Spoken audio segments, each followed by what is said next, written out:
This video going to show you how to tighten Royalbaby kids bicycle pedal crank.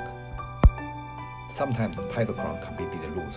The reason for that is kids keep half pedaling and less oil.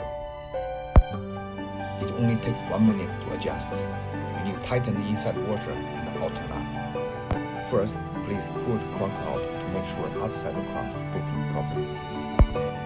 And then tightening the inside washer anti-clockwise to close crank properly.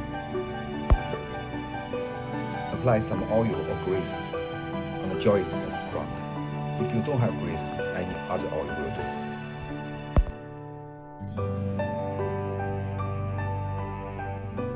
Place a flathead screwdriver on the slot of the inside washer, spin it.